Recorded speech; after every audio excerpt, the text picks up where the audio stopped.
Greetings, SciFiction fans on the digital awesomeness. My name is Owen Cotter, Owen C. Cotter, and this is Mars. Hi, guys. Mars Garza.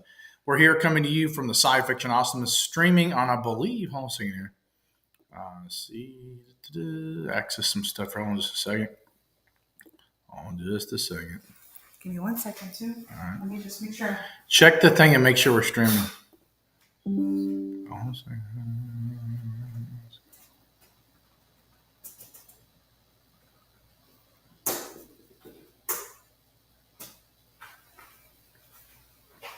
Want me to check? All right. Check the Facebook stream. Sure. All right. Everybody, had a little technical issue there. We are streaming right now. Mars is checking the stream here. Come over here, babe. I want to see what you got. We are here live on SciFiction on all channels, streaming on all digital grid. We are now fully. So everyone's guest is going to be Bert-Oliver Boehmer, award-winning science fiction author and awesomeness. Mars, tell us about what we're going to be doing coming up over the next few months, the events and different cliff notes of things. Plethora of things. Right. Too much for me to remember, guys. But we are definitely going to be at the Gulf Coast this coming couple weeks. Yes, doing some projects and setting up stuff. It's going to be amazing. Yep. Really can't say too much about that stuff, but it's going to be fantastic. Some sci-fi in there too. Then, for sure, January, we're going to be going to Fan Expo, New Orleans. So if you guys are going to be there, go. I think it's one of the best. It's not too big, but here's some of the guests square footage wise, but it is perfect. It's pretty big. Yeah. To bring your kids. There's so many things right now. They're going to have the Back to the Future cast, tons of which people. We definitely got Christopher Lloyd, but we got him more in Star Trek. So we want to get his autograph with one of the pictures. Definitely want to talk to him a little bit too. Michael J. Fox, Jodie Whittaker, Tom Welling from Smallville, Doctor Who. Yeah. Anthony Daniels, C-3PO himself, Alan Tudyk from Firefly, of course, Rogue One, Star Wars. Michael Rosenbaum, he's super cool. Cat hung with him a bunch. It's going to be amazing. Superheroes, we got the Back Superman, to the Future. Lois, Leah Thompson, a.k.a. Lorraine Baines McFly, Biff Tannen. She played the awesomeness in Smallville. You've got all the guests from President Alien, YouTuber star Brandon Rogers. They're adding on more guests. Corden Bleu. Corden Bleu is going to be there. And Lucas Gabriel from High School Musical as well. A lot of great guests. I think they're still announcing some more guests as the weeks are coming along. Here's their voice actors. You've got tons of voice. They're going to be actually packing on more this year. Oh, yeah, they got tons of good. We got anime guests. You got comic book creators. Let's see if our buddies are going to be. Oh, nice. Sarah Whitten, she's super sweet and super awesome. We talked to her a while back over at one on Lake Charles. I see gaming stars. There's just endless guests here. Oh, Stephen Downs is going to be there, baby. It's going to be awesome. And Xander Mobus. That's all. Let me see if they got. See if my boys are down there. Hold on a second. Bring up the goodness. Let's see what we got. Michael Golden, legend there. Let's see. Oh, Guy Gilchrist is a super cool cat. Guy, if you're watching, say hi, man. He's a super cool dude. And Travis Hamill. Let's go. Let's see if Tony's gonna be there. Nice. So what else we got? Oh, Arthur Sudam, the Zombie King himself. Had him on the show several times. Super cool cat. Always fun to talk to the DC zombies and Marvel zombies. Double coin of all awesomeness. Jeff Brennan, ran into him recently. He's super cool cat. Gigi Dutry does the Sonic the Hedgehog, and there's going to be adding way more on it. Renee Wittenstetter, she's really cool. She works with Michael Gold, but she's also done a lot of stuff. She's like an agent, represents a lot of people and all kind of other cool jazz. Super nice lady.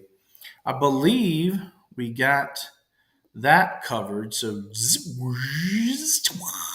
I went to the Stargate there a little bit there. Stargate happens, man, sometimes. And Richard Dean Anderson and James Spader and all the guys. Well, actually, it was Michael Shanks in SG-1. Black Ops. Black Ops got some Steam stuff suggested. A lot of new video games coming out actually recently. They got the Metal Gear Solid collection. The Alien Isolation actually has a sequel. We'll bring up that real quick while Bert joins us here in a second. Let me get that going. We got all kind of stuff to talk about. Endless stuff. Bert is an award-winning science fiction author and part of the Science Fiction Fantasy Writers of America. Super cool, awesome dude. Here's some of the stuff we've got going on here. So Oh, by the way, if you haven't checked this article out by Dominic from London, Dominic Riley, super cool guy, works for Collider, but he works with us now as well. He has a 40th anniversary of Terminator article. It's about the Terminator at 40. James Cameron Sci-Fi Classic still has it. There's the original trailer. And he wrote all this juicy, awesome stuff. So if you want to read that, go to the site at SciFiction.com, and there's tons of goodies on that. We've got the first episode review of the Nautilus. All kind of good stuff going on. It's a little ice cold cocoa. I have to have caffeine and goodness. Actually, Diet Zero. I believe, hold on a second here. I believe Bert is here with us. So let's bring him on to digital awesomeness. We've got to activate the shield capacitors and the flux capacitors for back to all the goodness. Here he goes. Bert. Hello, Owen. Greetings, Bert. How is your day going? I love your backdrop. It's awesome. Oh, thank you. Thank you. Appreciate it. Modern. Very cool. I was really looking forward to the interview. It's such a pleasure to be here on the platform. Pleasure to have you on the platform, sir. You've done a lot of work in science fiction. I love that your vibe of sci-fi is kind of a positive, optimistic look. Can you talk a little bit about your writings and what you've got going on right now? Oh, absolutely. So I have a 3-novel series, a trilogy out in the market. I'm currently working on an expansion of this universe, so 3 more books in it. So the series will have at least 6 books total. And it is basically space opera written, presented in a classic style. You see some of my inspirations in the background. I started with Asimov and Frank Herbert. I take Star Wars and classic Battlestar Galactica as sort of the visual inspiration. So this is how when I write, I picture a scene, like a movie scene, basically, with a complete backdrop, with everything that's going on, all the players, all the toys, the gadgets, the dialogue. So looking at me writing, it's basically sit in a corner for 2 hours and just stare into nothingness. And then I write it all down. So I write it scene by scene. I picture the entire scene. I write it down. And so it is space opera in a classic presentation, if you will, with a big helping of military sci-fi. Oh, I love military. I got to ask, military sci-fi being wild. We were just talking about Stargate earlier in the broadcast before you joined us. You've got so much awesome military sci-fi. What are some of your favorites that may have kind of inspired you to be kind of into the writings and space operas as well? Of course, you got Star Wars and all kind of goodies like that. Yeah, so space opera in itself usually has a lot of armed conflict in it. So armed conflict is the theme of a lot of the big epic canvas science fiction. And we all love it, don't we? It's not like we like conflict in real life, right? Most of us try to avoid it as much as we can. We're not confrontational by nature necessarily, but armed conflict gives a great backdrop for drama. There's always, the stakes are always high, right? So what can happen to the protagonist? Well, they can lose their lives. There's not much more you can lose, right? So like in Star Wars, you lose a hand. That's right. Yeah, you start with the body parts and then you lose the whole body, right? So there is a lot at stake for the individuals, but also in general, right? So classic space opera is always, the star system is at stake, an empire is at stake, the whole galaxy is at stake. So the stakes are always high. The canvas is really broad and epic. Sometimes if you go with Asimov, the time scales are epic, right? I mean, he's writing about things that Isaac Asimov, the legendary of awesome, man. Yeah, like the Foundation, it's hundreds of years, thousands of years. And this is why it was so hard to put it into a TV show for the longest time, right? So they had the Apple TV Plus show on the Apple television. I forgot. Exactly. Do you like it? Do you like? I like it. It's good. I mean, the novels are amazing. I've always been fascinated by Asimov just in general because his his visionary viewpoints on things is. I mean, that's straight on. I watched did you see his documentary he did before he passed, like in the 90s? Yes, I did. That's absolutely gold, man. It's on YouTube, I believe. The man was amazing, and I thought that for a long time, or I still think this now, that his material is really hard to adapt to the screen because of the epic timescales, right? So ultimately, as a viewer or reader or consumer of some sort of storytelling, there are two things you want, right? You want to know what happens next, and you want to care about the characters. If you don't care about the characters, you start getting disconnected and bored, and you switch the channel, right? Yeah, right.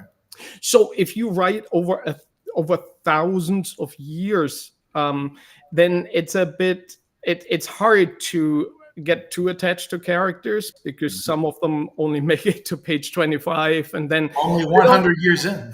Exactly, and then they're off, right? It's either natural death or they get killed by the antagonist, and then you have to move on. So I thought it was very hard to be turned into a TV show. I know it's controversial, but I thought what they did with elevating the Cleon emperors from a background figure that's barely mentioned in the book to a foreground player, to you switch point of view between the sort of traditional protagonists that Asimov envisioned and the Cleon emperors as kind of, well, what is the other side doing, right? What's like that aspect behind the scenes? I thought it was pretty cool. I love this kind of stuff. So I personally like the adaptation, although I have to admit, is it close to the original? No, it takes a lot of liberties. I think it's a clever reinterpretation of the material. Well, neither Starship Troopers, but it's awesome. That movie's awesome too, right? Oh, absolutely. So, there's a lot of bashing the new stuff, right? And if you're in love with the classics, then it's even easier to do that, and it's very tempting. And to be honest, not everything new is great, right? In some of the reimaginings or we redo this, we redo that. It's hit and miss, and many times it unfortunately is miss. And it's not like we're waiting for it to fail.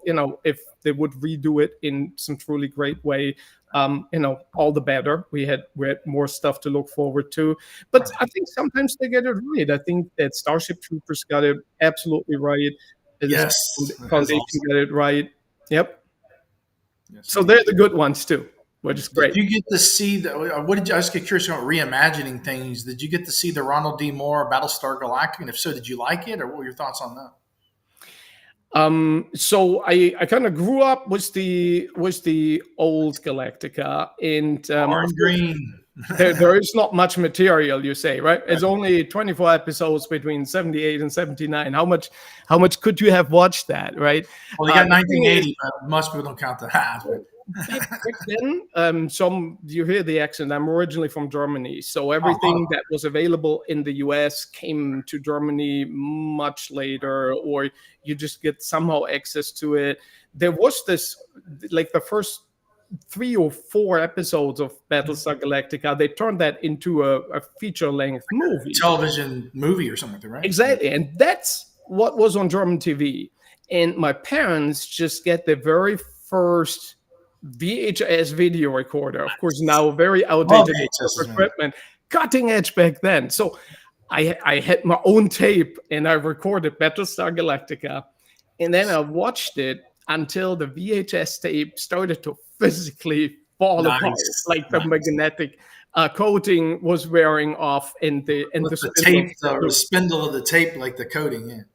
Exactly. So this is why I just watched Galactica so many times. As a kid, you can watch the same stuff over and over and over. As an adult, you do this less and less. There's just nothing else ever that I've watched more than 100 times. And there's stuff I really like that I've watched quite a bit, but not as much. So how they put everything together, like the vibe and how it looks on the screen, left a huge impression. And then where was it? On Sci-Fi Channel when it came back. Yeah. And once you started getting used to the recast and sort of the reimagination of they flipped some of the characters, like Starbuck in the original play by exactly. And of course, when you watch the old stuff, you liked Starbuck exactly how he was. So that was a tougher If you hear, transition. if you hear the Ninja Turtles theme in the background, that's my assistant's phone. You got the turtles playing there. Kind of sci-fi. It's animated. Well, you're covering a lot of franchises, and this is just one of them. Yeah, it's all good. But yeah, so like Battlestar, I was always because that's like totally military science fiction if you think It about it. is. What I like about the new show is the kinetic battle scenes. It's like it's less pew pew. It's more like really heavy cannon where you feel like heavy projectiles being launched into space, and the shaky cam and all this gave it almost this. If you're in a war zone and you fear for your life, and but you're still trying to cover the events, it got this feel, and that I really liked. So one of my favorite battle scenes. Sorry, I gotta turn this off. So we got phones all over the place. So one of my favorite battle scenes, and there's two favorite battle scenes. One was remember the one where Apollo, Jamie Bamber's character, went into like the mine shaft on an asteroid and came through it, didn't even know if it ended, and blew up that whole thing at the water. That was cool. Of course, the Adama maneuver when they're dropping the Battlestar down and launching all the Vipers out, that was awesome. Yeah. So many great scenes from that series. It was just absolutely solid. There's so much stuff that sticks in your head. And when you're writing, of course, you have to be right as a genre writer, right? So science fiction is a very strong genre for the subgenres, the readers have very strict expectations. So there is stuff that has to be in the book. So you want that, and you want them to feel at home within the genre. But of course, you also want to present something new and exciting. So many times I measure this by, is the scene really easy to write down? So I have it in my head and I can just easily write it down. And I think, well, I can easily write it down because I've probably seen this type of action playing out 35 times. So that's very gifted to be able to do that and translate that on paper. I mean, I could never do that myself. That was amazing. I don't know. I think it's almost more a habit than a talent, or like an art. I see it more as a craft. Let's call it a craft rather than an art. And you can go artistic. I don't want to diminish someone who's writing and sees it as art. I'm personally not there. I see myself as a storyteller. I entertain. I have a message underlying the entertainment, as science fiction should have. Right. But ideally, you have a space adventure. You know, it entertains you for 8 to 10 hours. You pick up the book, and if I can get you interested in the themes that I personally like, in where I struggled writing them down. So if I don't struggle, it's an easy scene, then it's probably something that is very close to genre standards. Right. If I really, really struggle with the scene, there's a good chance you're onto something original. Right. Because you can't really, or you can't easily picture it in your head. You haven't really seen this configuration before. And of course, I haven't really read and watched everything there's science fiction. But nobody's watched everything. I'm doing my best. I'm doing my best, though. And, I had an early start and, a whole lifetime to do it. Mm-hmm. So if there's a scene I really struggle with, usually looking back into the book, these are some of the best scenes because they're original material. It has not been done a couple of hundred times. So these are really like, and I usually try to have the key scenes to be in this realm, to be new and fresh, embedded in what a classic sci-fi fan would expect from a novel, but have new character arcs or story arcs in there. And I like to work with like 3 layers in writing. So there is the immediate relatable layer, and then there is the somewhat speculative layer, and then there is the far out layer. So if, let's say, you have some commando soldiers infiltrating an enemy base in a military sci-fi scenario. So commando soldiers are real. Infiltration in small teams is a real thing. Yeah. You can have the weaponry very relatable. You can go with what Galactica, the reboot. So more like shrapnel, laser or shrapnel guns in the new modern. Yeah, you can go with projectile weapons because they work, right? So there's a certain, I don't know, kinetic brutality to it. So if that's what you're going for with your scene, that is all very relatable because we have this. And then they could use some sort of scanning equipment to move around, which is beyond what we have, but it doesn't seem the Dratus and Battlestar that like kind of scans everything.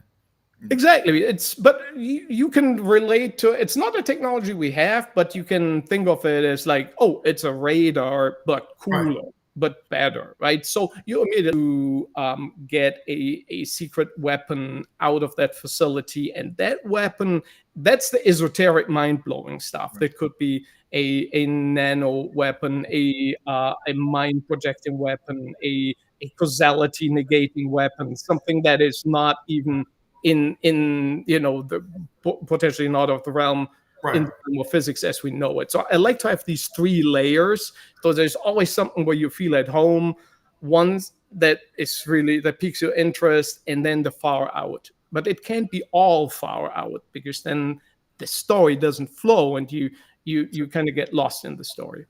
So I got to ask, just thought about this, came to mind. Have you ever seen the Wing Commander? Well, you see the Wing Commander games and the Wing Commander movie that came out in the 90s was more like a prequel.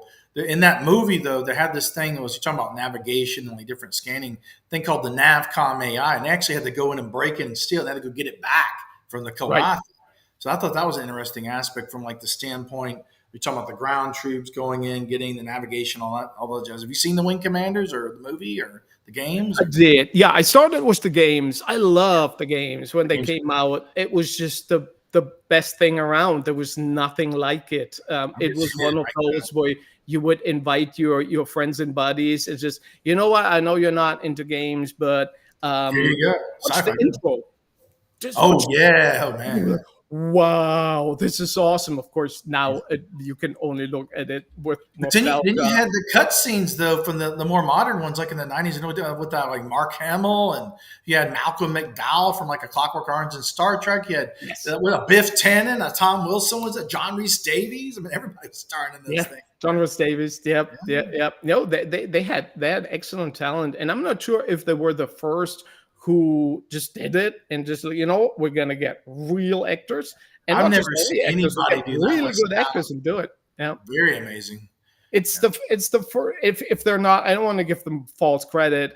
It feels to me they were the first who did it, or at least it was the first AAA game with that many high caliber actors. I mean, the only thing I could think of beyond that would have been like the Dark Forces Star Wars games. They had some cool content, but they were not like A-list. It's not like Mark Hamill or anybody was in those, while they were all in the Wing Commander series. And those are like movies. There's actually a guy or somebody on YouTube that's cut all the cutscenes into movies. It's like watching an actual movie, man. Yeah, if you edit them together in clever ways, and of course the fandom had years now to do this, and they did it, right? God bless the fans, and it is really cinematic, and it was I think a major step in gaming, and that also led to the thought of, you know what, why don't we make a movie out of a video game? I like the little hidden gem, man. I like the intro to the Wing Commander movie when they go over like all the maps of like all the galaxy, and they colonized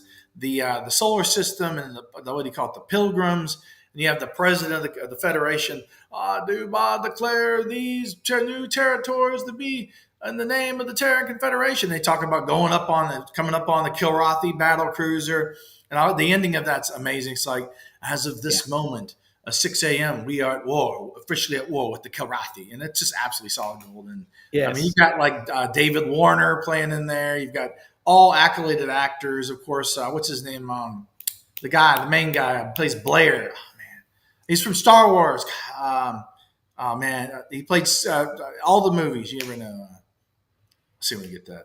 We got that, but yeah, he's amazing in that film as well, and it's absolutely an amazing film, and the franchise is solid gold. But I want to ask you, since you're doing movies, I mean, I read the books. Are you going to be doing any movies based? Freddie Prinze Jr. is his name.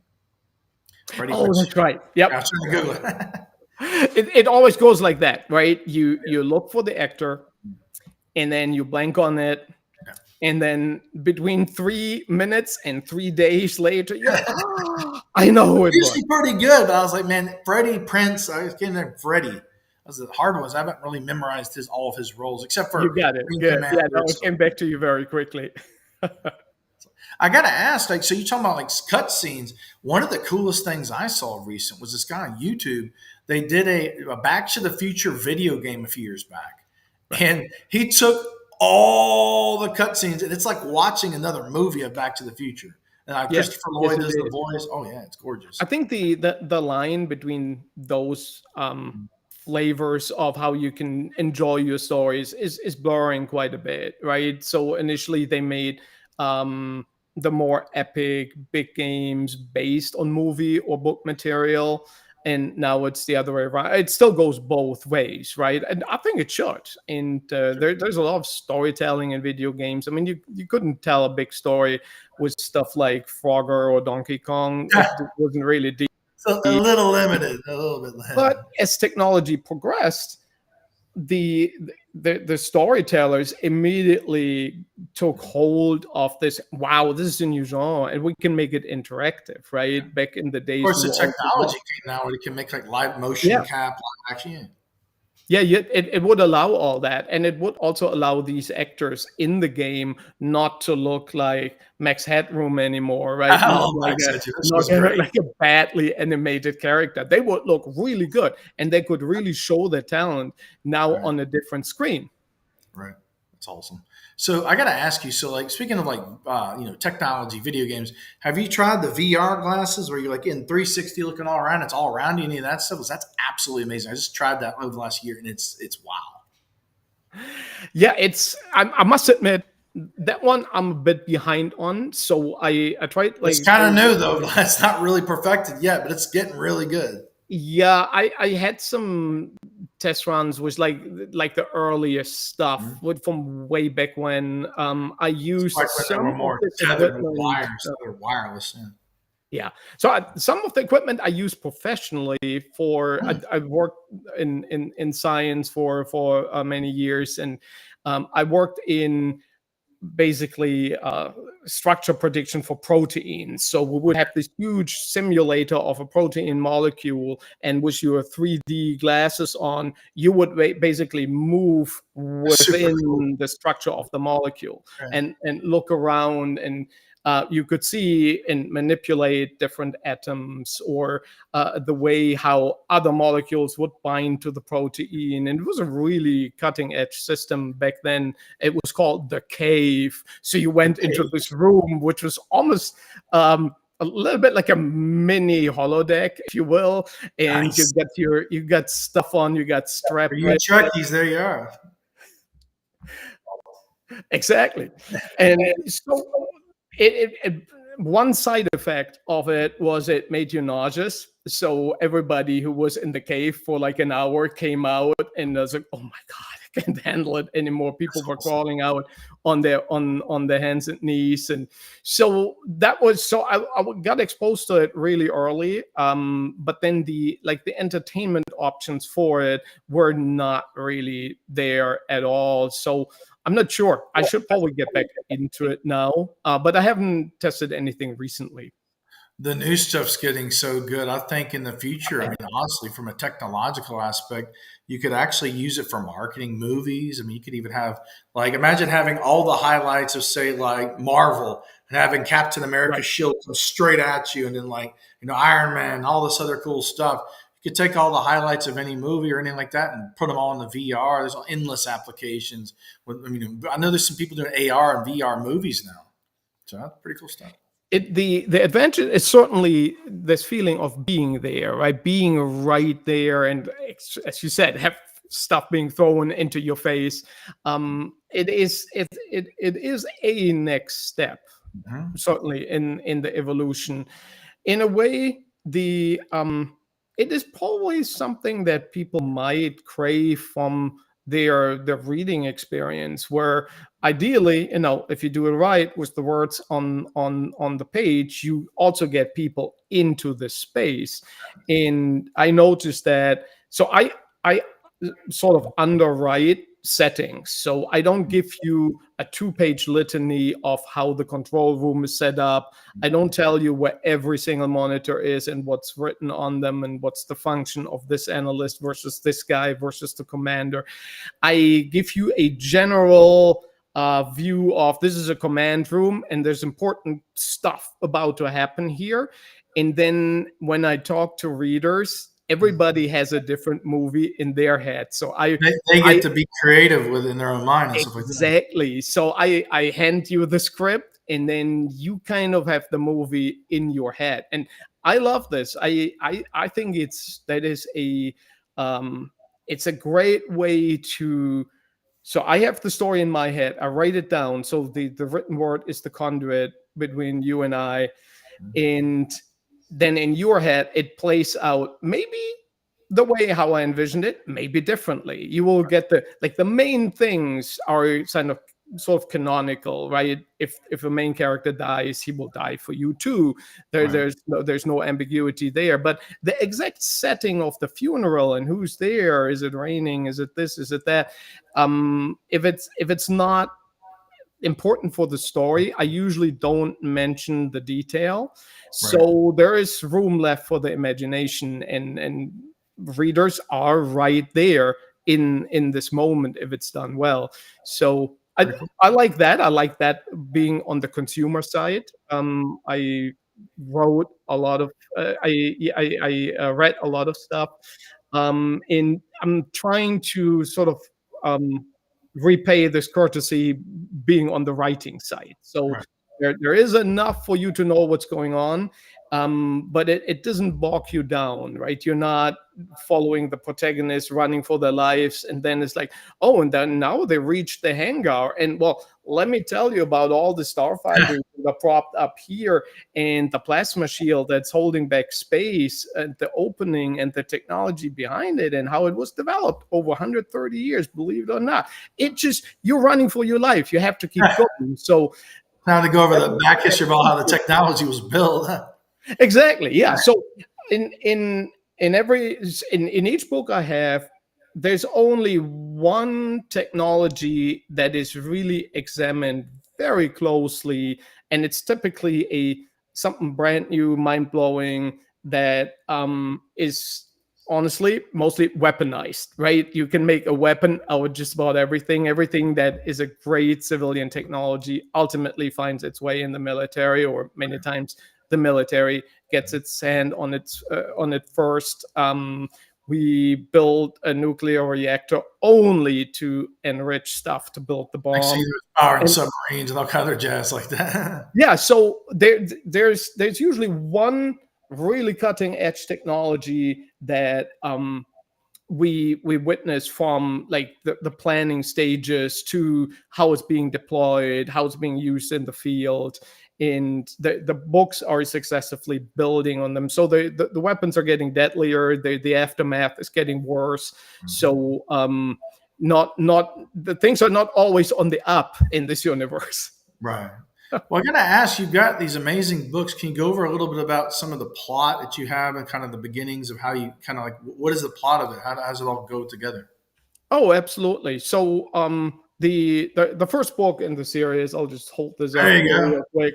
This is Three Immortals. So this is the first book in the series.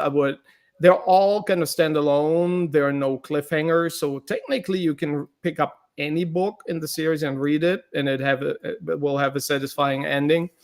But Three Immortals is where I would start. It's a good introduction into the Galacticide universe.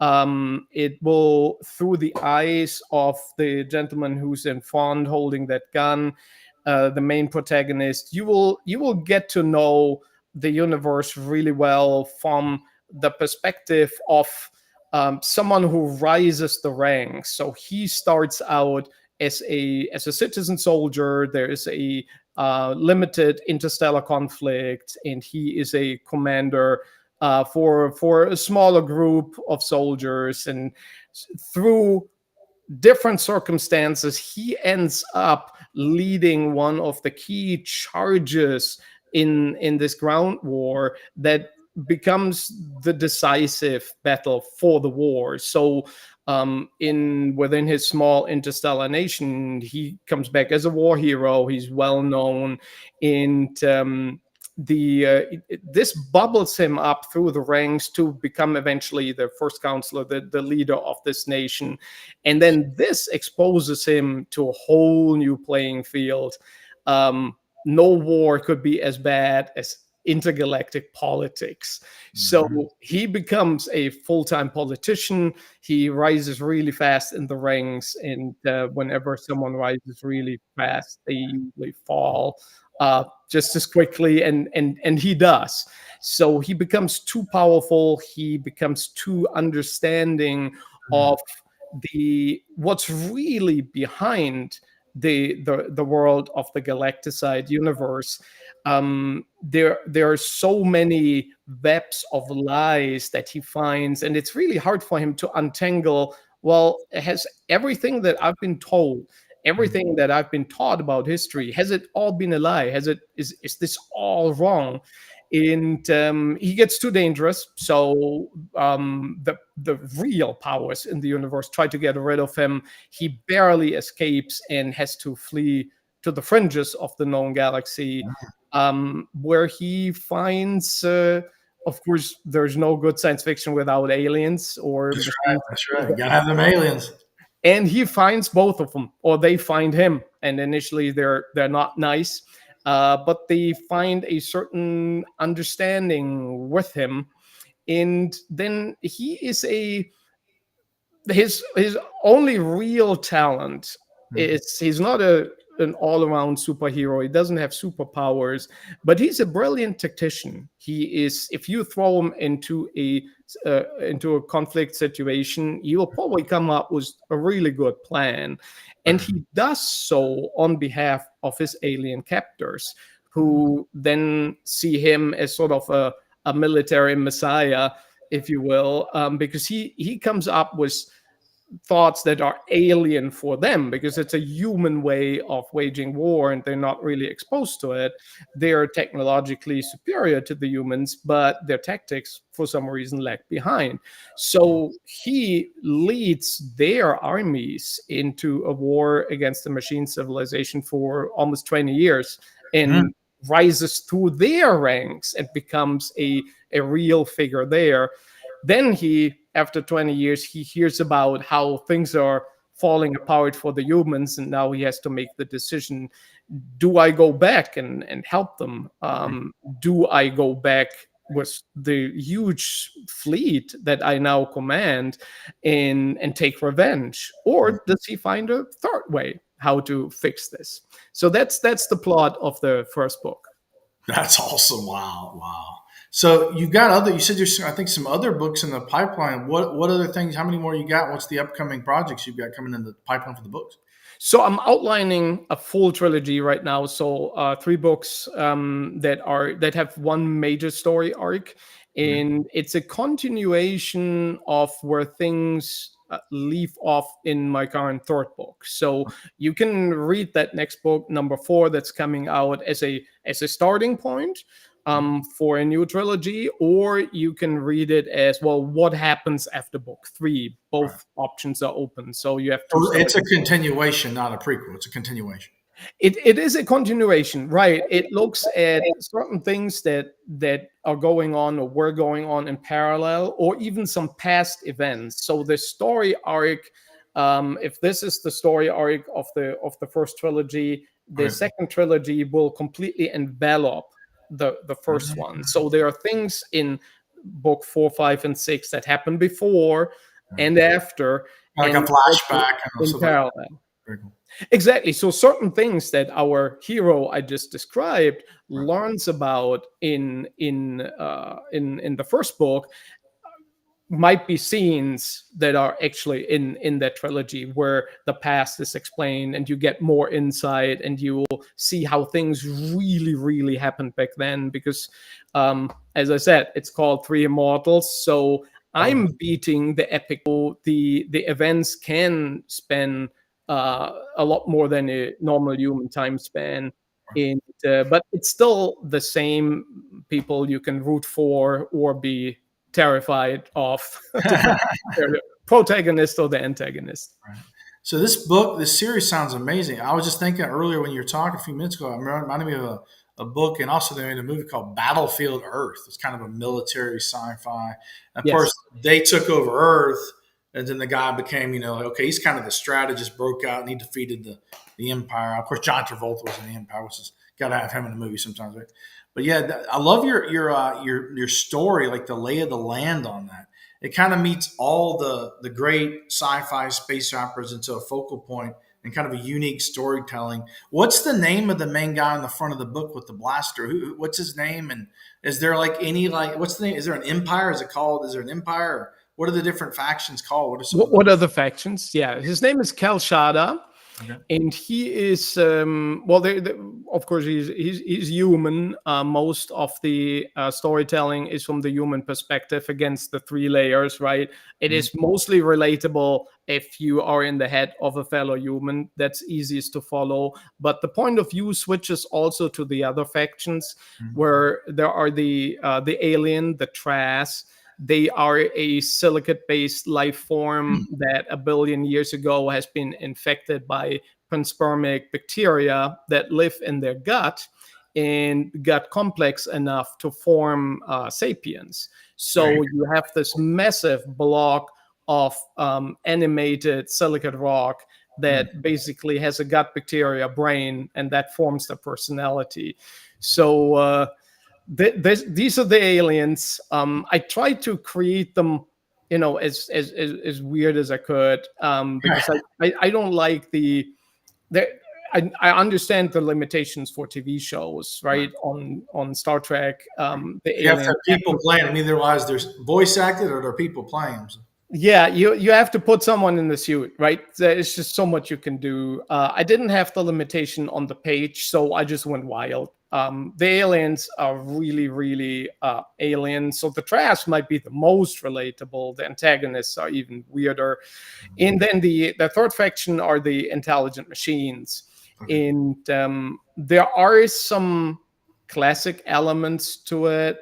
If you think Battlestar Galactica, we talked about it earlier. Of course, the AI discussion now is completely different as if we had this interview just 10 years, maybe just 5 years ago, where it was more science fiction-y. And the typical thing is, okay, we develop AI, develop general AI, proper sentient, sapient thinking machines, not what we have today. What I think we don't have today, and then they destroy us, right? So that's kind of like the flow of things. And for this machine civilization, the origin story is very similar, and I don't spend much time there because it's something familiar, but it has been done. But I wanted to give them like an extra. Which is basically a religion. The most religious people in my books are the machines. They're they're zealous to their own detriment.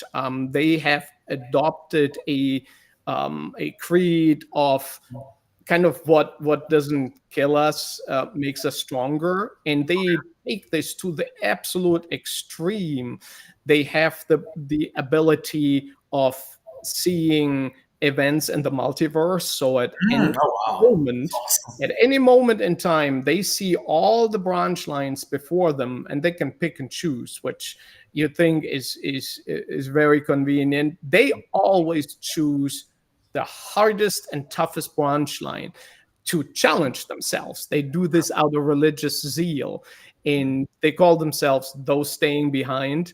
So there are the guys who live in the worst possible universe that is just barely livable, where things go terribly wrong. And my human characters have the misfortune to meet these guys. And if you meet them, you know you're in a terrible universe where things gonna go wrong. That's awesome. That's very cool. So I got to ask, we're going to be wrapping up here in about 5-6 minutes. Where do people go to, when are the books, the new ones coming out? Where do they go to find out how to get the books? Are they go on Amazon, or where do they go to get the books? The books are all on Amazon. You can get them as Kindle books. You can get them as audiobooks. You can get the print copies that are just held up here. I also have a website. You can either try to type in my really long name, or It's you right can down use this site here. That's on the screen. Yeah, that one. Or you type in Galacticide, which is the name of the book series, galacticide.com. And that gets you to my author page where there's more stuff. If you're interested in following along, please join the email list. That's very easy for me to give you news and updates, like when the new trilogy is coming out, or the social media platforms that are listed there. And there's audiobooks too. There's audiobooks as well. There are audiobooks, yes, indeed. Yep, there were a lot of requests. Initially, I had Kindle and hardcover only, but now I have paperback and audio. So whatever is the easiest way for you to consume it, you're covered. Do you do the voice of the audio? But who's doing the audio and the voice? So the audiobooks is a major project. If you get a good voice artist, it is. So I'm living off book sales, so I have to be a businessman as well. In the audiobook project for a whole trilogy or for 6 books, I have to sell a lot of books to Amazon. Approached me with their virtual voice beta offering and offered me to. You got the AI voices now. I forgot about Yeah, and we just talked about AI, and I'm like, I love to use AI, of course, for dramatic purposes in science fiction, and I'm fascinated by the technology. I'm a computer scientist from my academic background, so I'm not see it as the Antichrist per se. However, there are massive drawbacks to the use of AI, to copyright infringements, to AI art. So I'm kind of on the fence. When they asked me about want to be part of the beta, I thought, you know what, the best thing to stay in the AI discussion is to actually know as much about it as possible. So just to say I don't want it, but not knowing what it is, I find is not the ideal approach. So I participated and so, you know what, let's translate the books into audio. Worst thing that can happen, I'm not going to publish them in audio.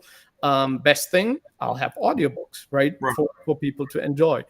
What about, so you said audiobooks enjoy. What about, I saw this, just had a brainstorm in my head here while I was thinking about AI awesomeness. What if you could build something or had a construct, something maybe desktop version, iOS, Android, whatever, some kind of a program that could take the best of AI has to offer and use it to the general populace to create their own, vision of the future, like whether it be art, whether it be streaming, whether it be illustration, or writing books, and you could couple. You've got all these existing softwares out there that can integrate and plug in to almost like a sandbox of sorts, where you could utilize it. You can even have like an infrastructure with a mild architecture of a social media interface, graphics user interface, be easy to people could upload, archive, save their stuff, their camera rolls.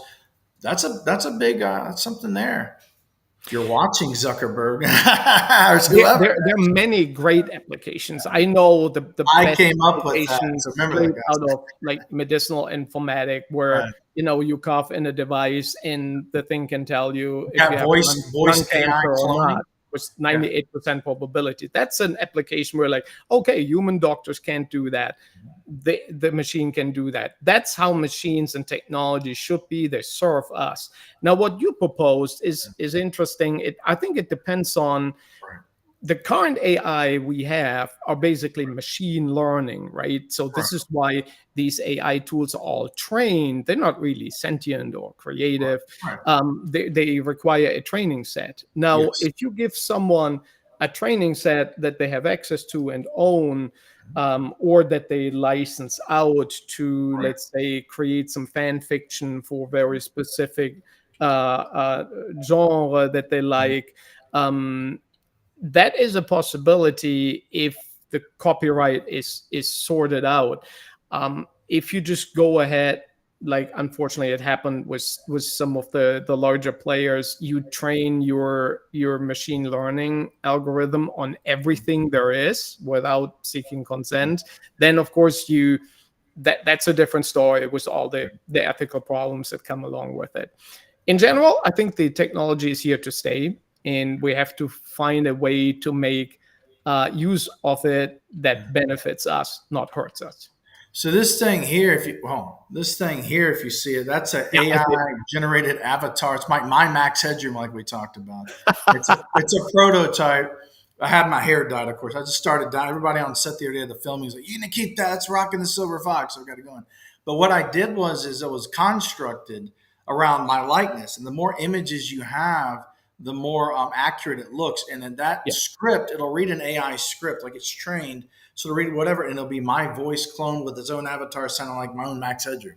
That's something else that I believe could truly be useful. But like you said, the AI rights to art, the voices. It's like if it's an A-list actor or somebody, you're going to have the rights and consent, or whether a living or alive within their estate, to be able to utilize their voice. But for people that are in marketing, like if you had a movie or a TV show or even a video game, I truly think it's something I've been playing with. Maybe down the road we could create my own Max Headroom will host the show. I don't know. Oh, your Max Headroom, I think, is a great example for how it's actually cool to use, because you got the rights to your likeness, right? It's me.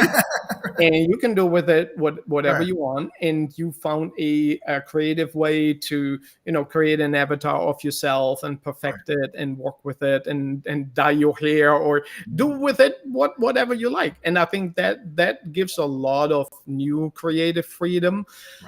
So yeah, it's the whole. We could probably talk all day about. I love this. AI is a difficult and broad and controversial topic, and I think it's good that it's controversial because it has different sides, and they all need to be discussed. And I think I'm glad we're doing this. It can help. Certain applications are not okay, so there's some optimistic, positive applications. I truly believe could help out in many areas. And I'd like to keep also a little bit of a focus on those, because there are machine learning has been around for quite a while. I studied computer science back in the 80s, 90s, and we were already creating neural networks and all that. So this is not it's not brand new. We just got really good at it recently. Yeah. Trying to learn as much as we can, like you said. The more you can learn about it, the more you can focus it as an actual, create something out of reality with it in real life. Yeah, I think it's not good to cut yourself out of the discussion by just saying, I guess it depends on where you're at in your life. If you are completely retired and you just have some fun time living somewhere, you're in your late 80s, and you say, I don't really care at all because it's not gonna impact me, you're probably right, and you can ignore it. But for everyone else, I think it's here to stay. It's too overwhelmingly it has so much potential that it's not going away, and it's backed so massively in a commercial way. Again, you can be for or against it. That doesn't really matter for this part of the discussion, but it's there. So the fact is, it's there to stay. And I think being an informed citizen, informed digital citizen, is always better than just saying yes or no. Digital Max Headroom citizen, everyone. Exactly right. You got it. Bert, I want to thank you so much, man, for joining us on this broadcast. I'd like to bring you on again and talk about one of your new trilogy when you get that put together. Oh, that would be super. Yeah, be my pleasure. Awesome. You have a beautiful day. May the force be with you all.